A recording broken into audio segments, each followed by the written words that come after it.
anybody who is planning to any other school. Taking a tough stand. Government to lock out arsonists from education system.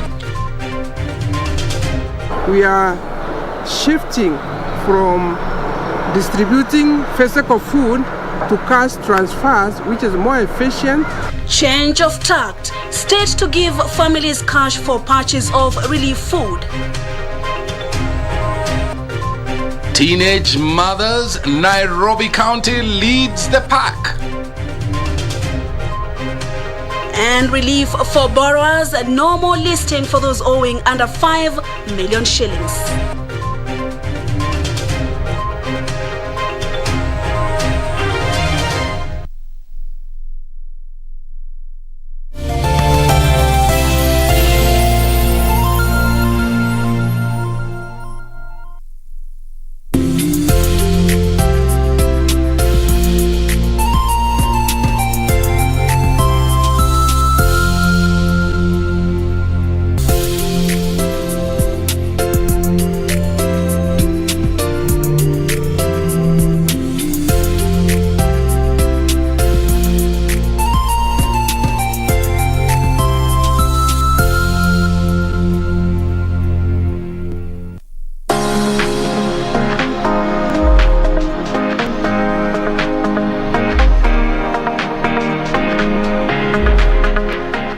Hello and welcome to Self-Care Tips.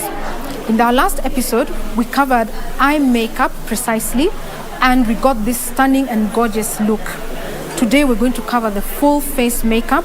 We're going to talk about how to apply foundation. We're going to cover lipstick and so many things to give you a full gorgeous face. Application of foundation, a primer is used which forms a base to hold the makeup well. It seals the skin imperfections like pores, open pores, and other bumps on the skin. Its purpose is to give the makeup a very smooth base to hold on to, and it also makes your makeup last and last all day long. When choosing foundation colors, always consider your undertone. For example, Purity, our model here, has what we call a warm undertone or yellow-based undertone. So when you're looking for your foundation, consider your undertone, and that is why we have makeup artists like Maria who assist in getting your perfect match of the skin. Nothing looks worse than using the wrong shade of foundation because it gives you a demarcation line, that line around your neck, which really does not look flattering at all. But with expert guidance, you're able to select your right color. The best thing to use is this tabbing brush. As you can see, she's dabbing the foundation onto the skin, and it works ideally because it's able to cover well. Use this brush in these dabbing motions so that your foundation sits well and is able to give the perfect coverage. The next step is the use of powder. Powder is used to set the skin, to set the foundation on the skin, to prevent shine, and it's the finishing touch.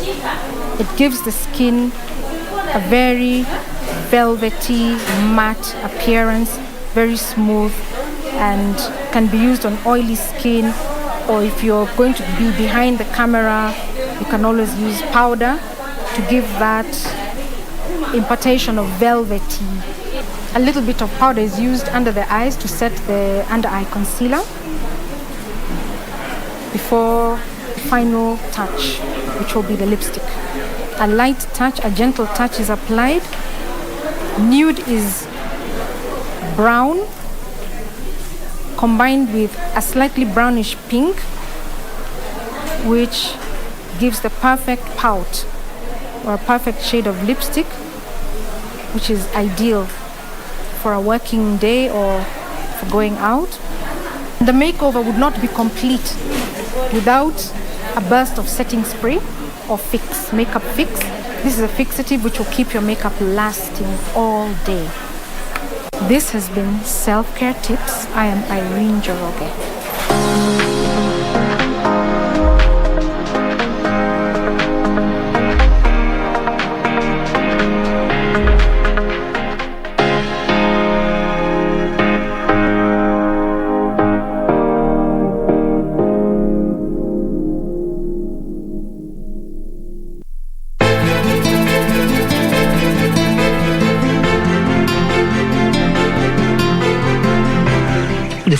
uchizi huku?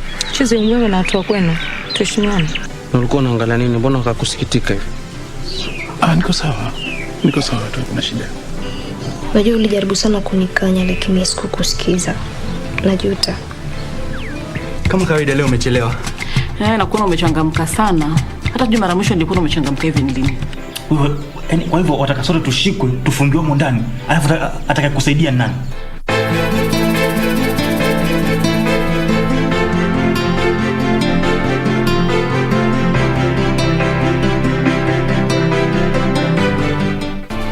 Do you have a news story to share with KBC?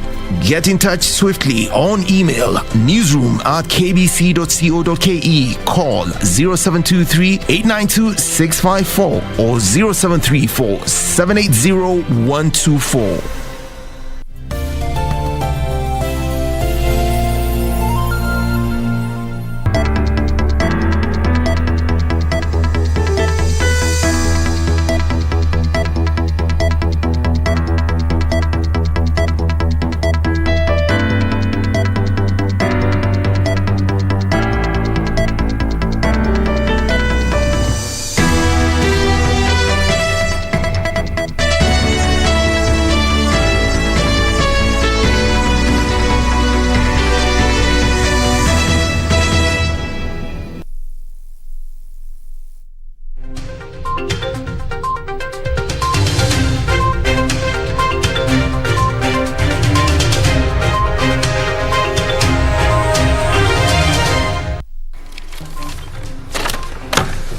Well, good evening from wherever you are watching us. Breaking news, there's a fire outbreak in Mathare. We understand a number of houses have been consumed.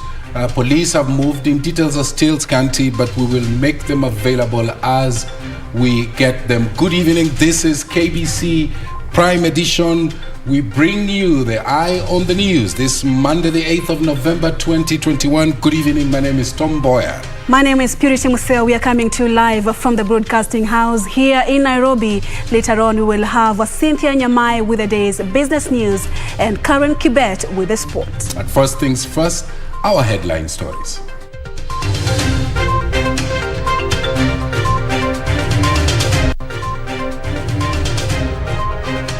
So anybody who is planning to burn the building, just remember that if you are caught, you are not going to go to any other school. Taking a tough stand. Government to lock out arsonists from education system. We are shifting from distributing physical food to cash transfers, which is more efficient. Change of tact. State to give families cash for purchase of relief food. Teenage mothers, Nairobi County leads the pack. And relief for borrowers, no more listing for those owing under 5 million shillings.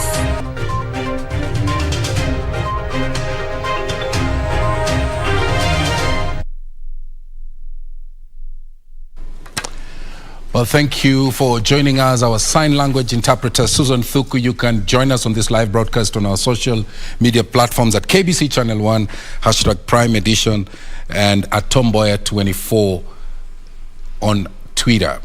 Let's start off this bulletin with our lead story. Education Cabinet Secretary George Magoha says students found guilty of arson will be locked out of the education system. Professor Magoha says that no institution will admit learners linked to nationwide school fires. The warning came as over 35 students were arrested in connection with cases of unrest in various schools. Zainab Said opens our coverage with that report. Education Cabinet Secretary Professor George Magoha is now talking tough as cases of school unrest sweep through the country. With more than 20 public schools already closed, Education CS has made it clear that those found guilty will have to say goodbye to their education. Same story that when students are in the prep room, then the dormitory caught fire. You think we have no brains? So I hope people don't come and start saying, oh, let's treat this with decorum. When they are burning other children's properties in the dormitory? Are they thinking of decorum? Speaking in Machakos School, Magoha dismissed claims that the frequent burning of schools is attributed to COVID-19 stress, instead throwing blame to parents for abdicating their responsibilities. There are CCTV cameras everywhere. There's a command and control center, manned 24 hours. Even when a student is going to the toilet, you can see. So what is all this nonsense? That students were in a prep room and fire started in the boarding house. It is stupid, it is primitive, and it must stop. But as Professor Magoha was reading the Riot Act, 11 students were arraigned before Nyeri Court for attempting to torch Kagumo and Kiandu schools, respectively. In Siaya, Maranda Secondary School was closed indefinitely, and 6 students arrested following a fire incident that razed down 2 dormitories. Teachers now demanding that caning be returned in schools to instill discipline on the rogue students. I want to use this platform first to appeal to all students of this nation that there is no amount of stress that can make you destroy millions of properties that have been put in our institutions. Any kind of stress can be sorted out by proper discussion with the administration. For Prime Edition, I'm Zainab Said. And there's fire outbreak in Mathare Area 10. Firefighters are trying to put out the fire, whose cause still remain unknown. Now to drought situation in the country. The government needs 7.3 billion shillings to support 2.5 million Kenyans affected by drought. Public Service Agenda, Senior Citizen Affairs and Special Programs Cabinet Secretary Professor Margaret Kobia says the affected population is in 23 counties and will remain food insecure for the remaining part of the year. The government will start making cash transfers for purchase of food to families facing the wrath of drought. Kamche Mensa has the details. From December this year, 2.5 million people in 23 arid and semi-arid counties affected by drought are expected to start receiving a stipend from the government. It is 2,000 per person or 3,000 per household. The money is supposed to be given per month, and where it is not done per month, at least 2 months. Therefore, moving forward in the month of December, we will not be dealing with physical food. Public Service, Gender, Senior Citizen Affairs and Special Programs Cabinet Secretary Professor Margaret Kobia acknowledged gaps in the distribution of relief food, hence the need for change of tact. To adequately address the impending crisis, the government has identified priority needs in key sectors amounting to Kenya shillings 7.3 billion. This will cover cost of delivery of food safety needs, livestock, health and nutrition, agriculture, education and water for the period ending December 2021. Much more accountable, much more transparent, much quicker in our response, and much cheaper. It's much cheaper to do cash transfer. Development partners have pledged to support efforts to mobilize resources in resilience building for affected regions. In September, I helped to launch an emergency drought appeal for almost $140 million. I'm very happy to tell you that during the meeting today, the United States government confirmed an additional allocation of $34 million US, which means that we're almost at 50% of what we need. Currently, 8 counties, Marsabit, Mandera, Tana River, Lamu, Garissa, Wajir, Isiolo and Turkana are said to be in the alarm drought phase, with 12 other counties facing a similar fate amid low rainfall. Meanwhile, the government will continue streamlining disbursements under social protection interventions, targeting 369,000 vulnerable households and 734,119 individuals. Kamche Mensa for Prime Edition. Well, from that story on drought, let's now take a look at an item that breaks the silence on teenage pregnancy. Nairobi County recorded the highest number of adolescent pregnancies in the year 2021.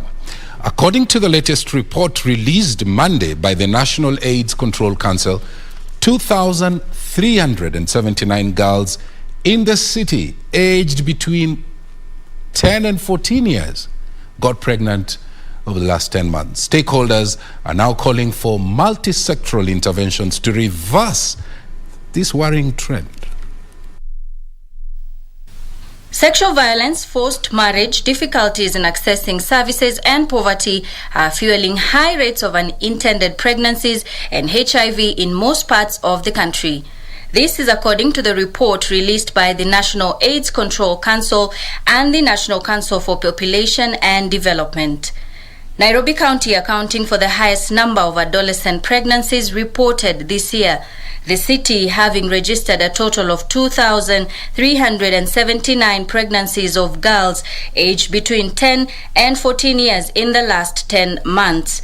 The other counties in the top 5 list are Homa Bay with 1,530 cases, Kajiado with 1,496, Mandera with 1,370, and Bomet with 1,041.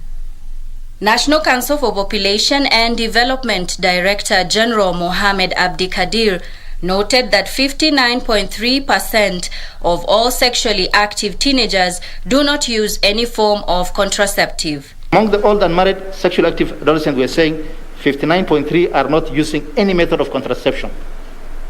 Among these age groups, 59.9%, 59.3% are not using any methods of contraception. Very high figure. Is it issues to do with access? Is it issues to do with knowledge? It's also something we need to find out. The National AIDS Control Council CEO Ruth Masha called for concerted efforts from all stakeholders to address the worrying trend. Kenya has a very large burden of HIV. We spend around 25.4 billion Kenya shillings on commodities alone. This is basically a commodity being bought and being used in that year. Nairobi County, Kisumu, Homa Bay, Siaya, Migori are some of the counties that have very high budgets within the national government that we have to give those commodities to. So therefore, if you're spending 25.4 billion just only on commodity, it tells you that it is impossible to sustain the response unless we stop new HIV infections. We need to address teenage pregnancy based on the drivers. So in some places it's because of poverty, we need to address poverty. In some places it's because of GPV, we need to address GPV. In some places it is because of cultural issues, like if you go to Narok, if you go to Mandera or Wajir, it is cultural issues.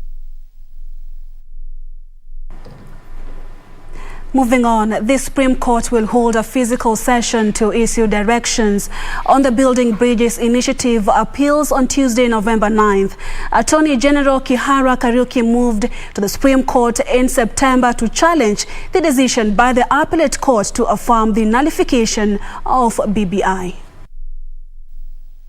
Through Solicitor General Kennedy Ogeto, the Attorney General Kihara Kariuki said they were challenging the finding by the majority of the 7-judge bench, which held that the basic structure doctrine is applicable in Kenya. In addition, the AG is challenging the ruling that civil proceedings can be instituted against the president during the tenure of office in respect of anything done or not done, contrary to the Constitution.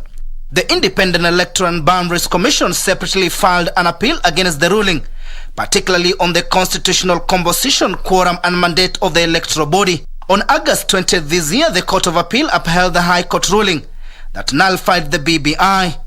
In a majority decision, 6 of the 7-judge bench tore into the BBI process, declaring several stages in action unconstitutional and unlawful. Timothy Kipnosu for Prime Edition.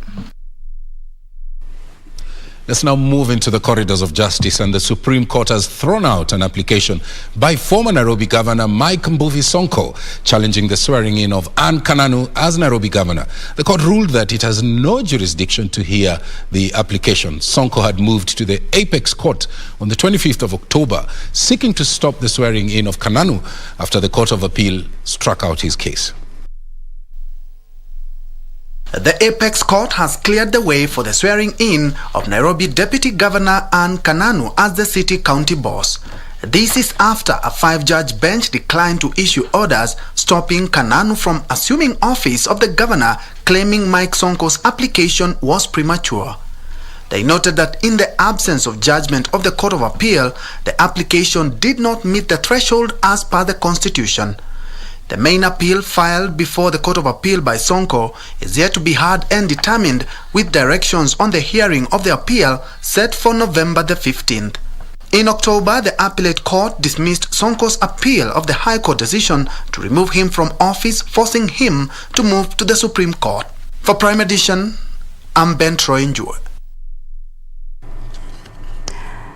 A lawyer reported abducted over 12 days ago has been found alive. Professor Hassan Nadwa was found in Mwingi, but his client Elgiva Bwire is still missing. Following development, the Law Society of Kenya has announced county-wide demonstrations to compel authorities to take stern action behind or against those behind the abductions. A lawyer who had gone missing after an apparent abduction has been found in Mwingi safe and sound. Professor Hassan Nadwa was found alive in Mwingi on Monday at 1 a.m. and later reunited with his family. We are hoping that Safaricom Limited will comply and supply us with the data which we will be able to analyze to just determine what happened, how Professor was abducted. This is after he disappeared for more than a week from what his peers claimed was abduction. We want to call this country that we have a constitution. None of us at the leadership level, at the community level, and all levels in this country will want to see us a Kenya faced with threats of terrorism. We all want a peaceful country. Nadwa was allegedly dumped about 200 kilometers away from Nairobi. Speaking in Nairobi, civil society activists have condemned the act, terming it a gross violation of human rights. There are people who have disappeared, and you are witnesses to 18 bodies who have been collected from the Tana River at the bridge at Garissa. A lot of those are Kenyans. There is torture signs on each one of them. Who did this, we don't know. Led by LSK Chief Executive Officer Mercy Wambua, the lawyers have accused authorities for not taking the issues of alleged forced disappearance with seriousness. As a Law Society of Kenya, we do condemn in the strongest terms possible the abduction, mysterious disappearances, not only of our members, but also of Kenyans. If you are in law enforcement, law comes before enforcement. If you are in national security, national comes before security. The organizations drawn from Kenya Human Rights Commission, Amnesty International, SUPKEM, Kituo cha Sheria and Law Society of Kenya question the manner security is provided to its citizens.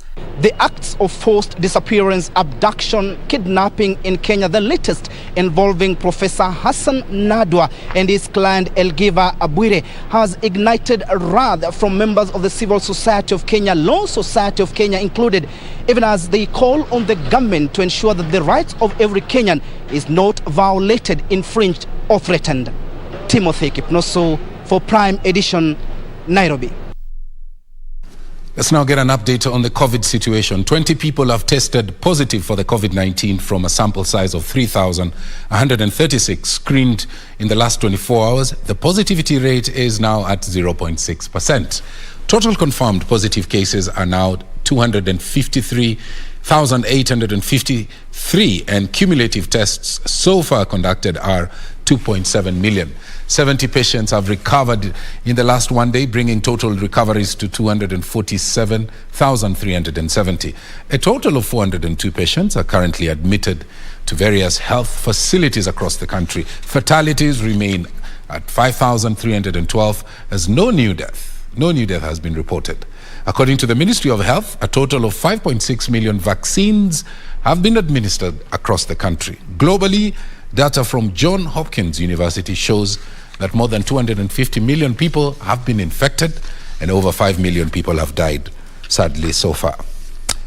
Now, let's go to the counties. And Kakamega County government has handed over 14 acres of land to the Ministry of Petroleum and mining for the establishment of a gold refinery. Meanwhile, a 63-year-old bishop from Igembe North in Meru County has embarked on a 300-kilometer walk to the capital city, Nairobi, to deliver a message to the Deputy President. More of these and other stories in our County News Roundup.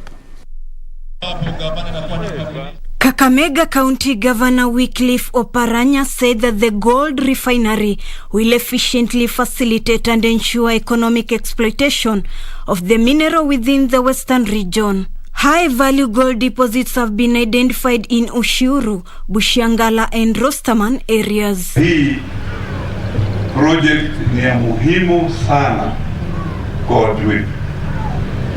Na nina hakika hii mradi ukianza utabadilisha maisha ya watu wengi kabisa katika Kakamega County. Elsewhere, Kenya National Farmers Federation has urged the Ministry of Agriculture to release funds meant to boost agriculture in the country. Lazima wakulima waendelee kulima, lazima kuwe na mipangilio ambayo kampeni zisije zikaingia zikaharibu uchumi. Yes. Still in Kiambu County, farmers in Limuru have been urged to embrace and practice organic farming, which is medicinal and could help in management of lifestyle diseases locally and globally. This follows concerns over the increased use of chemical fertilizers, which in turn lead to climate change. Agriculture is the backbone of this nation, and we really would like the government to put more emphasis on giving more money into farming so that people can get enough food. And the Kenya National Qualification Authority has rolled out a policy framework for recognition of informal sector skills by institutions of higher learning and employers in the public and private sectors. The initiative will see youth in the agriculture sector awarded certificates based on skills they have acquired at work and without having to seek formal education. It's going to be a game changer in the national food security systems, in the sense that we are going to recognize the skilled manpower that we now have. Because previously there were challenges in the sense that how do we know this person is competent, the issue of competence. Finally, Bishop Peter Machuka of the Harvest Christian Church from Igembe North in Meru County has embarked on a 300 kilometers walk to Nairobi to deliver a special message to the Deputy President William Ruto. The 63-year-old says he's under firm instructions from God. But kwa sababu Mungu aliniambia niliamua mpaka nifanye hivyo ili nisije nikamwasi Mungu. For Prime Edition, I'm Ruth Wambui. Very well, that story brings us to our first break. This is KBC Prime Edition. Engage us on our social media platforms at KBC Channel 1 News, at Purity_Museo, at Mboya 24. Stay with us. Business News is coming up next.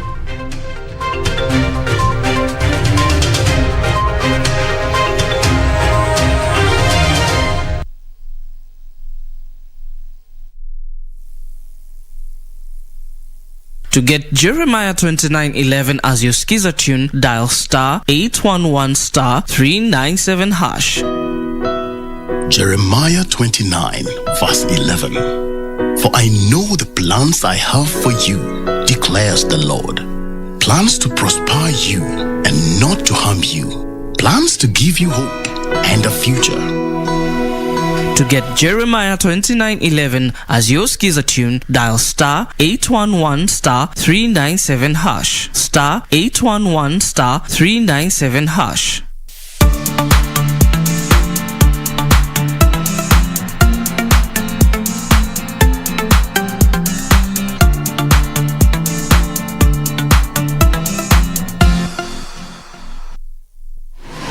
Log on to the KBC website at www.kbc.co.ke to get the latest breaking news, entertainment, sports, politics, lifestyle or business trends from Kenya and around the world. Never miss new episodes from your favorite TV shows, reruns and movies. Just stream online or watch live on your YouTube channel at KBC Channel 1 TV shows. For the day's biggest stories, trustworthy news and family entertainment, log on to KBC Channel 1. Watch what you want anytime, anywhere.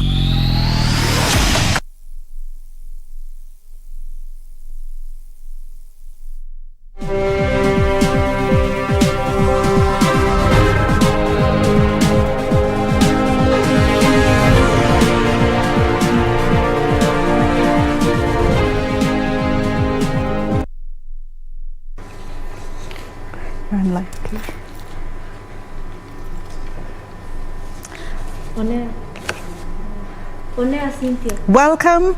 I am Cynthia Nyamai.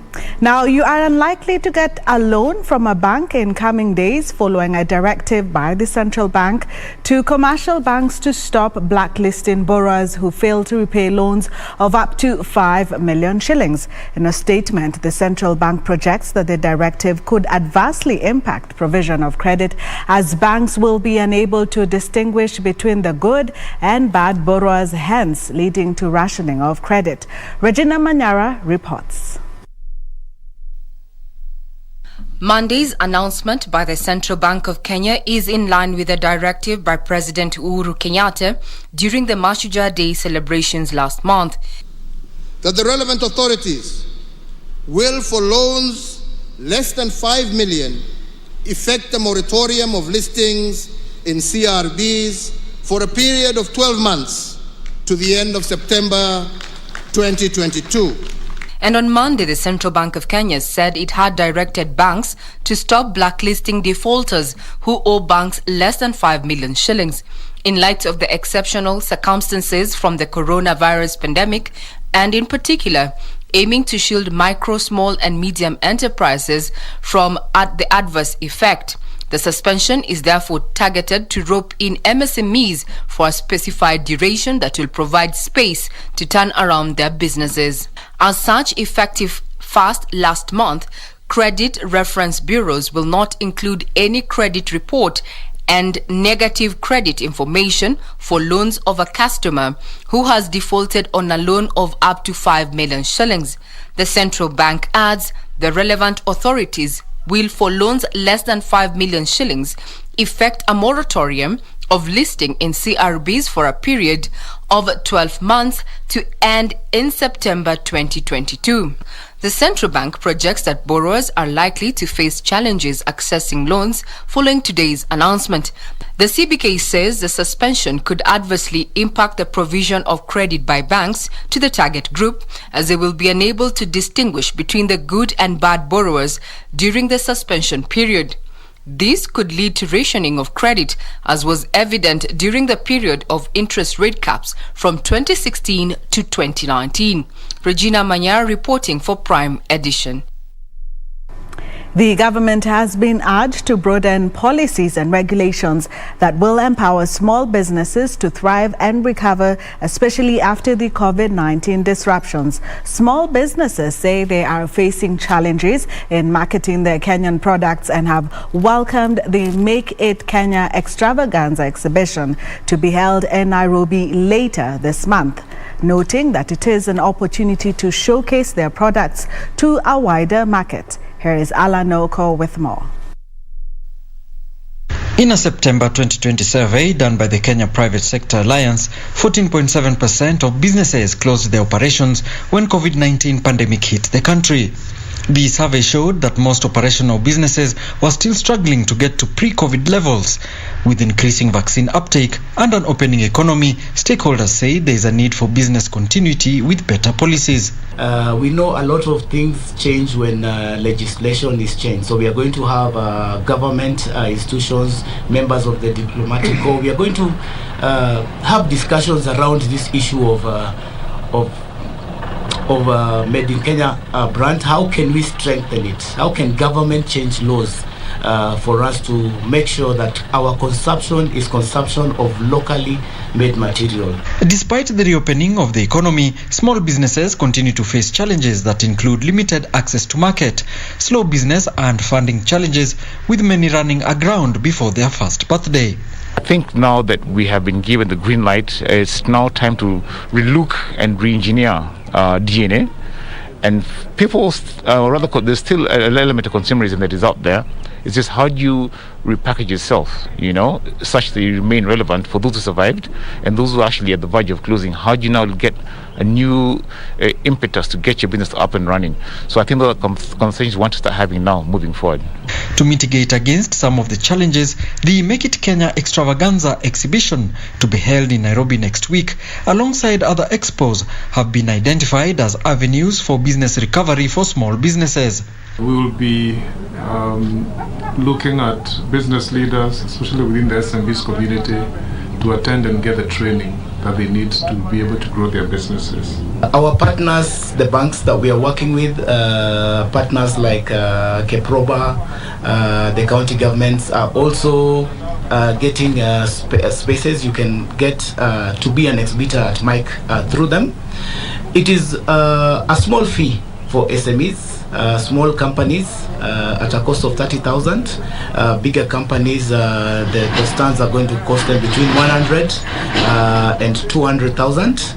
We have many small businesses that are going to be sponsored to come and exhibit at the event. Participants called for conducive policies for businesses to thrive. Some private sector players are saying that tapping into TVETs can also include opportunities for the young people going forward, especially after the COVID-19 disruption. Alan Aoko, Prime Edition. Thank you, Alan, for that report. Now, moving on, the number of women engineers remains low in Kenya despite various efforts in place to address the gender gap. Out of the 7,000 registered engineers in Kenya, less than 500 females represent the sector. The Institution of Engineers of Kenya plans to partner with learning institutions to encourage more young women to join the fraternity.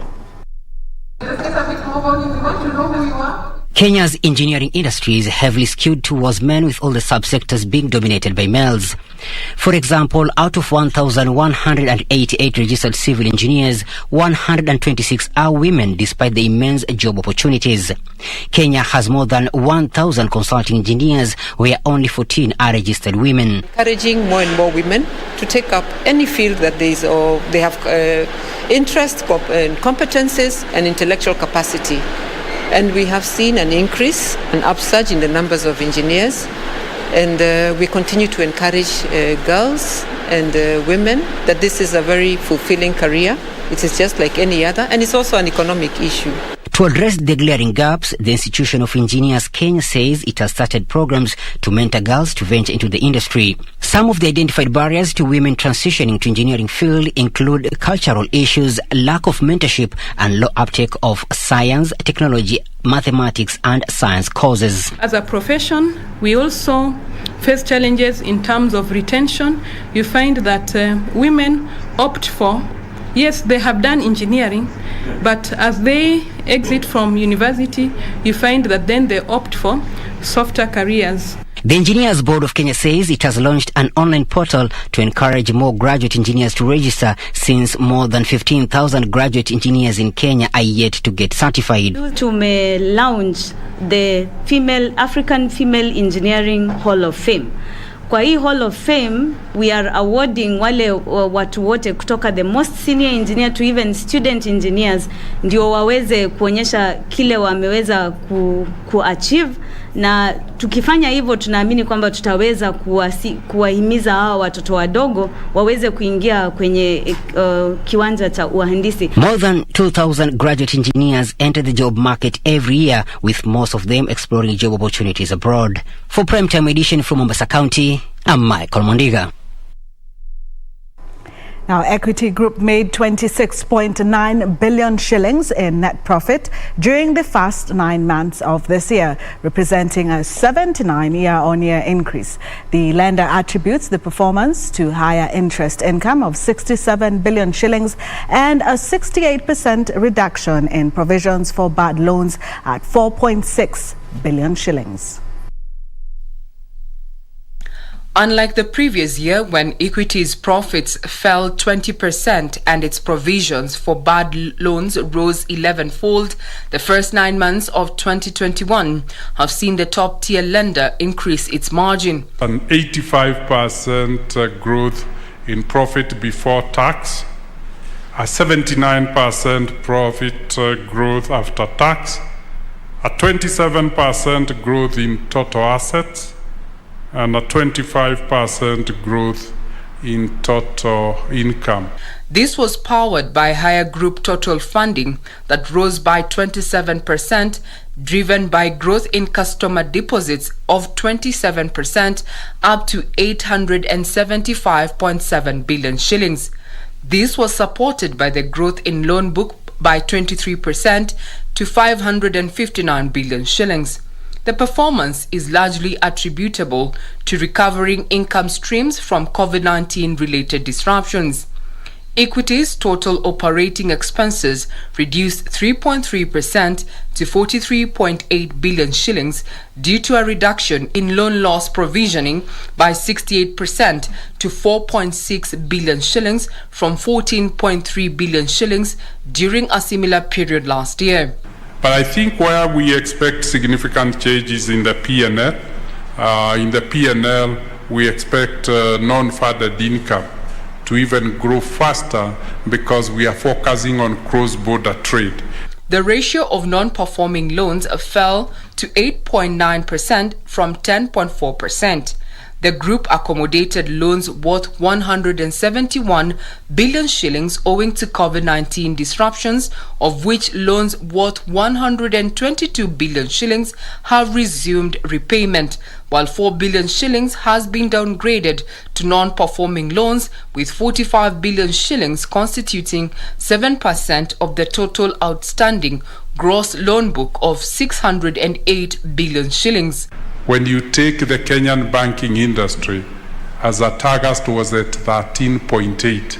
So we are 500 basis lower than the industry in quality of our loan book. Our loan book is 500 basis better than the industry loan book. And that gives us confidence that it's not just good performance, but high quality balance sheet, highly liquid balance sheet, and a significant balance sheet. The bank's total operating income expanded by 25.6% to 80.5 billion shillings on account of 24% growth in interest income, while non-interest funded income grew by 39% to 31.4 billion shillings. From banking industry now to the insurance industry, where the Association of Kenya Insurance has called on underwriters to take advantage of artificial intelligence and digital tools to move from the traditional reactive experience to a predictive and proactive experience. AKI says insurance need to move beyond the automation of routine labor-intensive data gathering and processing tasks to portfolio management and greater interaction with brokers and the larger customers. Insurance consumers are increasingly preferring to self-manage their insurance policies online, but very few insurers have developed digital capabilities to enable this preference. AKI Executive Director Tom Gishuhi says the association hopes for end-to-end digitization in various insurance covers, where they will facilitate insurance buying, payment, and claiming on the digital domain. Through the claims registration app, Kenyans will be able to access life tax relief. With a certificate, the clients will be able to claim tax relief from employers, as per the government directive. Non-life insurance gross premium amounted to 132.70 billion Kenyan shillings in 2020, a slight decrease from 133.45 billion Kenyan shillings recorded in 2019. Medical and motor insurance classes maintained a leading position in terms of contribution. In non-life insurance, business premium at 33.43% and 33.71% respectively. Underwriting results improved from a loss of 3.27 billion Kenyan shillings in 2019 to a loss of 2.33 billion Kenyan shillings in 2020. Medical insurance recorded the highest underwriting profit of 1.7 billion Kenyan shillings, which may be attributed to people staying away from hospitals, resulting in fewer hospital visits due to the fear of COVID-19. Gishuhi attributed the drop to the financial constraints insurance clients had to face during the pandemic, noting that with the ongoing opening of the economy, the rate of insurance cancellation and non-renewals would be reduced. Reporting for Prime Edition, my name is Hibak Said. And now to the corporate briefs, where pension fund trustees and administrators have been urged to show greater accountability to members by ensuring they have access to the right information. Zamara Group CEO Sandeep Raichura said inadequate member communication was the greatest failure within the pension schemes. Here are the details of this and more in our corporate briefs. Zamara Group says most pension fund members only receive communication when joining and exiting the pension fund. Group CEO Sandeep Raichura says to effectively address the savings and retirement issues of Kenyans, there is need to focus on the entire financial journey. He also called on the government to reconsider the current tax deductible limit on pension contributions of only 20,000 shillings a month and have it increased. Because if you give somebody a benefit statement that says you've got 1.2 million shillings in your account, that person might think, I'm going to do well. But if you then translate that to say this is going to give you a pension of only 4,000 a month, you are likely to get some action from the individual member. We have around 4 or 5 tax proposals. And even last year we had around 4 or 5 tax proposals, which we submitted to Treasury. We went there and explained to them very well, but they did not take them up.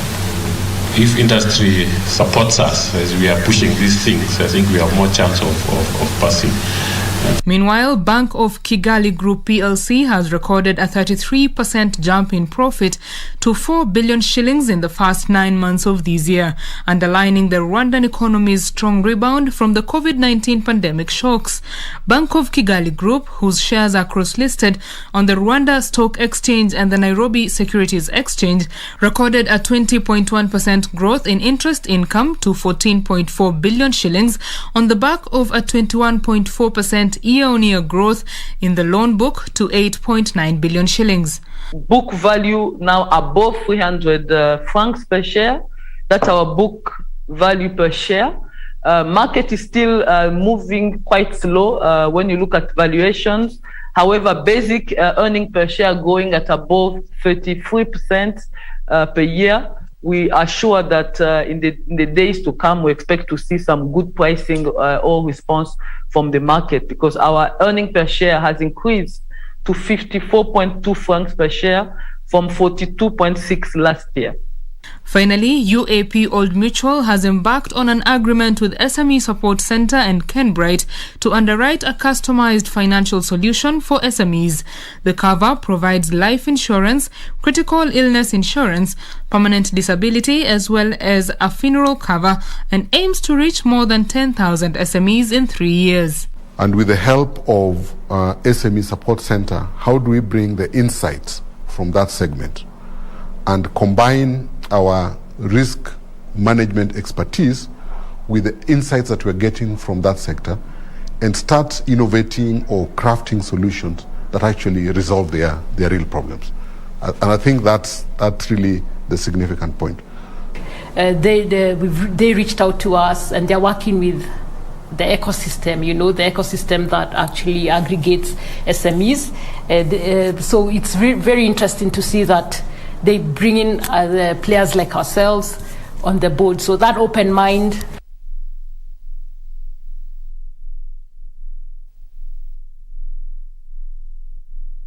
We wrap up with the forest markets, and after that, sports with Karen Kibet.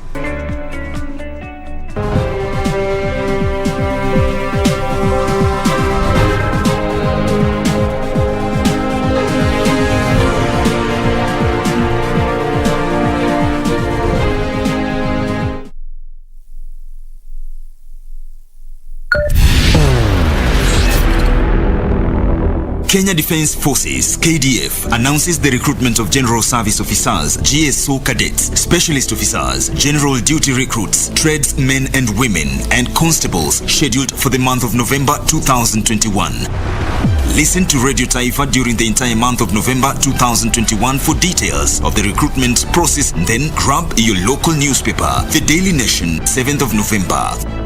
The Star on the 5th of November, while the Standard will have those details 14th of November and 9th of November on MyGov inside this Standard newspaper.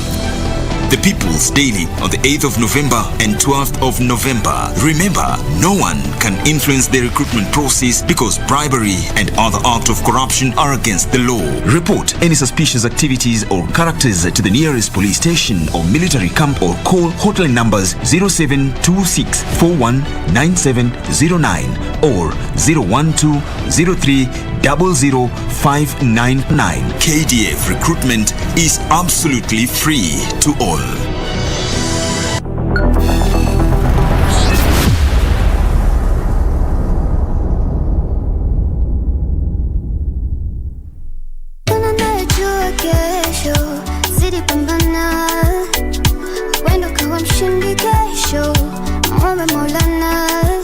What kind of music do you do? I do Afro R&B music. According to Jackie Maribe, then it is that Eric Omondi is a deadbeat dad. He hasn't been present in the kids' life. There was also Jamal and the wives, as well as Nganga, Lilian with Governor Mutua. I mean, yani relationships, exes, hii mwezi hawataki mchezo. Another female artist lined up to perform was Nikita Kering. Miss Nikita's performance prepared the stage for Soul Generation signee Viri the storyteller. The Weakness in Me hitmaker Etana eventually stepped on stage and gave the revelers a beautiful performance.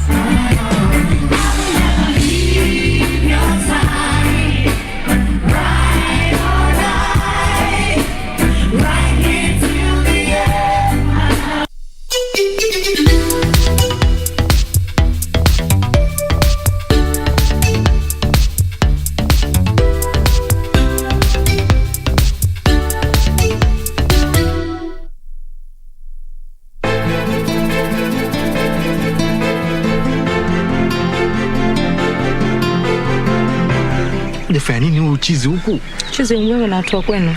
Tuheshimiane. Ulikuwa unaangalia nini? Mbona ukakusikitika hivi? Niko sawa. Niko sawa tu, kuna shida. Najua ulijaribu sana kunikanya lakini sikukusikiza. Najuta. Kama kawaida leo umechelewa. Nakuona umechangamka sana. Hata juma la mwisho nilikuwa umechangamka hivi nilini. Kwa hivyo wataka sote tushikwe, tufungiwe huko ndani. Alafu atakayekusaidia nani?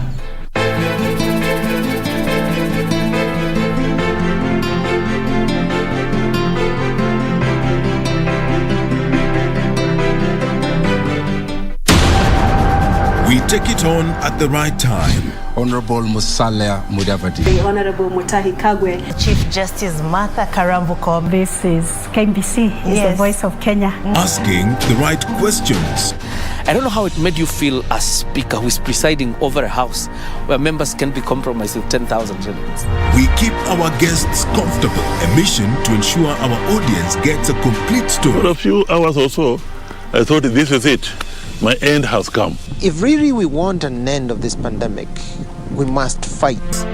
Our goal, to tell it as it is for the benefit of our viewer. And I'm sure we will have good discussions. All right. that will make probably your viewers understand KDF better. With 21 radio outlets. During a live interview on KBC TV, Chief of Defense Forces General Robert Kibosha. Jaji mkuu kwa mara ya kwanza katika mahojiano yake ya kipekee na runinga ya KBC Channel 1. And 2 TV stations covering over 90% of the entire country. The message always gets home. KBC, the home of on-air TV interviews.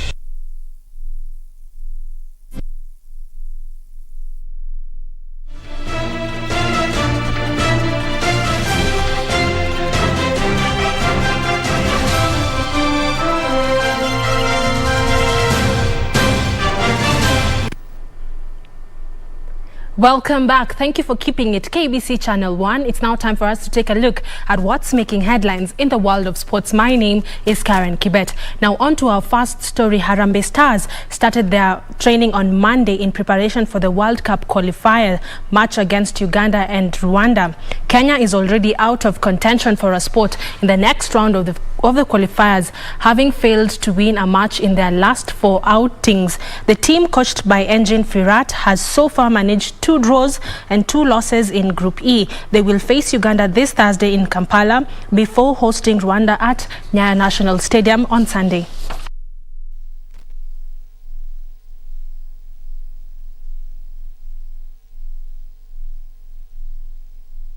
The league, and we have to see how many players we have on some positions.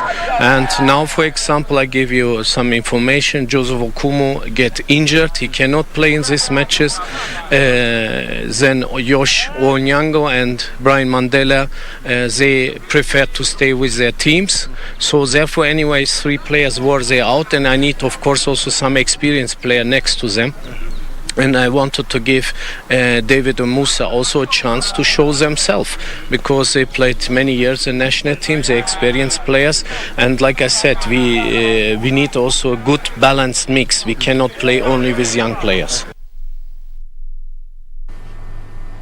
And we do wish Harambee Stars all the best. Now moving on to matters athletics. Close to 200 athletes from Nairobi region turned up for the Athletics Kenya Athletes Seminar, which commenced today in Ngong, Kajiado County. The federation will be holding a series of the seminar across the country in a bid to create awareness on the mental health among Kenyan athletes. In a bid to create awareness on mental health, doping and financial savings, Athletics Kenya has embarked on holding a series of seminars for athletes across the country. Social life, there's a missing link with the athletes, because the missing link is this, an athlete comes from nowhere, of course has been training, wins a championship, gets a lot of money, but there's no education in between on how to handle themselves. We are ready to assist each other and also to assist us. The seminar, which commenced today, will see athletes from different counties deliberate on matters that affect athletes together with their coaches. Kuna wengine ambayo ni juniors ambayo wanakuja wanakuambia fulani amenieleza hivi ama fulani katika ndoa yangu ni hivi.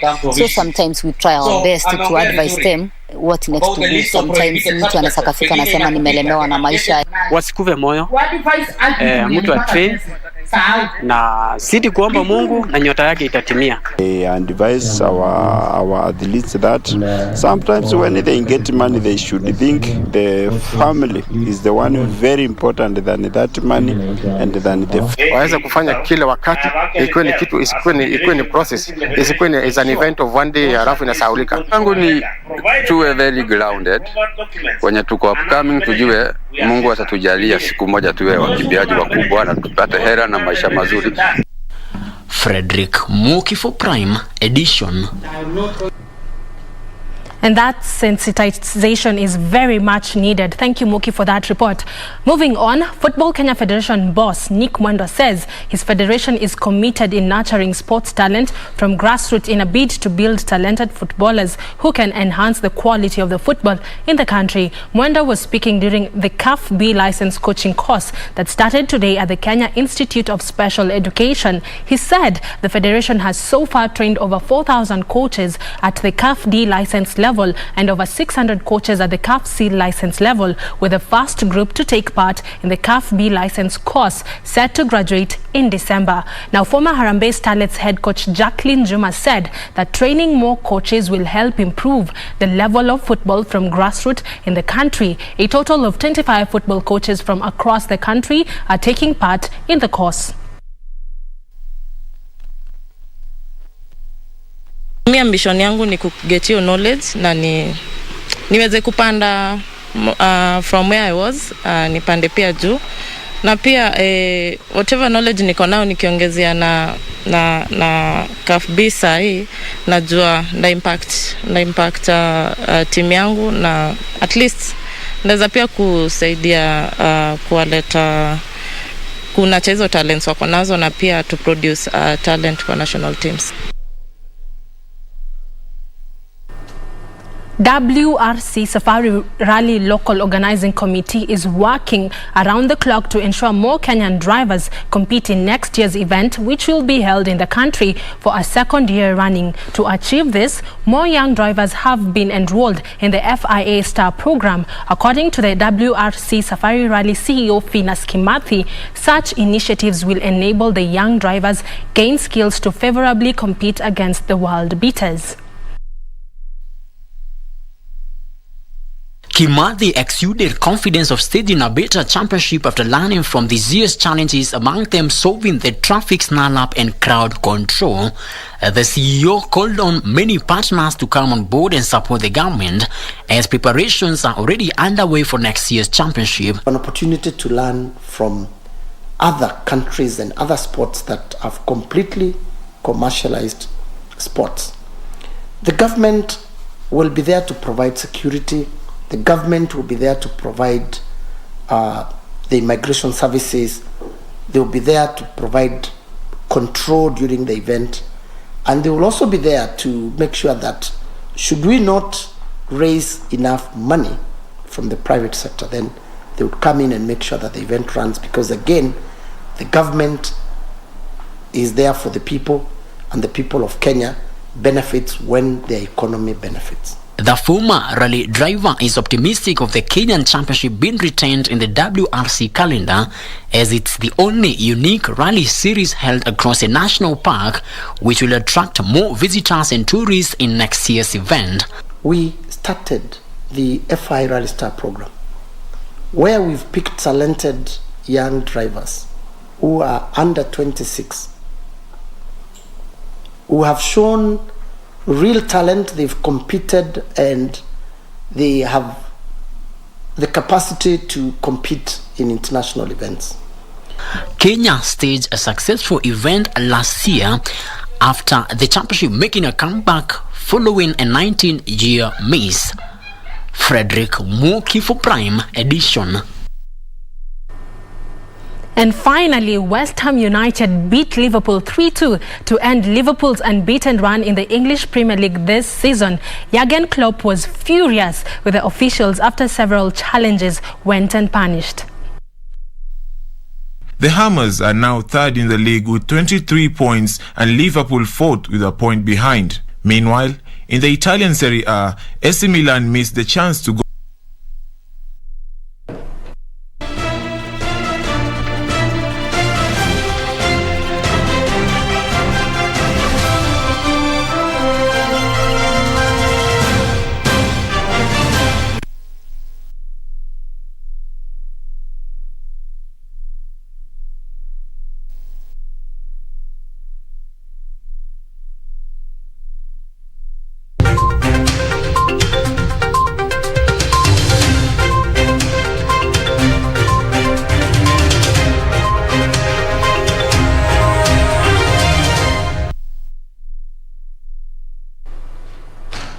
And that's all we had for you right here at the KBC Sports News. Let's do this all over again, same time, same place tomorrow. Do have yourself a peaceful night. But I do hand you back to Tom and Purity for more. Thank you, Marakwet Express. Thank you so much for the sport update. And that sport update, of course, by Karen Kibet brings us to the end of Prime Edition this Monday night. We do again This again tomorrow, same place, same time. I'm Purity Museo. Susan Thuku has been our sign language interpreter tonight. Good night and God bless. And I'm Mboya. Best wishes. Bye-bye.